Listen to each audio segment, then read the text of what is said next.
একদিকে বাংলাদেশে যখন একটা আইএসআই এর যে অনুমোদন তারা পেয়েছে, একদিক থেকে যখন বাংলাদেশে আইএসআই এর অনুমোদন পেয়েছে, অর্থাৎ আইএসআই বাংলাদেশে ঘাঁটি কাটতে চলেছে, ঠিক অন্যদিকে আমরা বারবার করে এই আলোচনা করেছি যে বিভিন্ন ক্ষেত্রে ভারতের নর্থ ইস্ট বা উত্তর পূর্বকে কিন্তু টার্গেট করা হচ্ছে। সেই টার্গেটে বাংলাদেশ এবং পাকিস্তান একেবারে যৌথভাবে ষড়যন্ত্রে নেমেছে।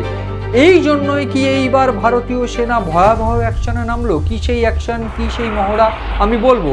এবং তার সঙ্গে এটাও বলবো যে একদিক থেকে যখন ভারতের এক সীমান্তে বা পশ্চিম সীমান্তে সার্ক্রিক সীমান্ত, রাজস্থান গুজরাটের একটা ভয়ানক অংশ জুড়ে একটা নোটাম জারি করা হয়েছে, এবং সেই নোটাম বা একদিকে যখন মহড়া চলবে দীর্ঘ 10-11 দিন ধরে, 30শে নভেম্বর সেই মহড়া শুরু হয়েছে, দীর্ঘ 10-11 দিন ধরে যে মহড়া চলবে, প্রায় 20,000 সেনা, একদিক থেকে বায়ুসেনা থাকবে, ভারতীয় ইন্ডিয়ান আর্মিরা থাকবে, ইন্ডিয়ান নেভি যুক্ত রয়েছে, এই 3 ভাগের একেবারে ত্রিশূল বেষ্টিত এই যে বা ত্রিশূল বাহিনীদের যে মহড়া, সেই মহড়া কিন্তু একদিকে সার্ক্রিক সীমান্তে চলছে, এবং সেই একই সঙ্গে অপারেশন ত্রিশূল সেই মহড়াও কিন্তু এই সার্ক্রিক সীমান্তে তারা চালাচ্ছে। কেন, কি বৃত্তান্ত, সেটা বলবো। তার পাশাপাশি এইবার এই নর্থ ইস্টে যে মহড়া, সেক্ষেত্রে 6টি ভাগে কিন্তু এই 6টি দিন কিন্তু মূলত এই যে মহড়া শুরু হবে, এবং 3টি ভাগে 2টি করে দিন 3টি অংশে কিন্তু এই মহড়া চলবে।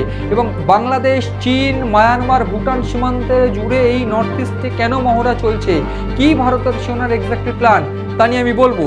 এবার শুরুতে যে বিষয়টা আমি বলতে চাইবো, যে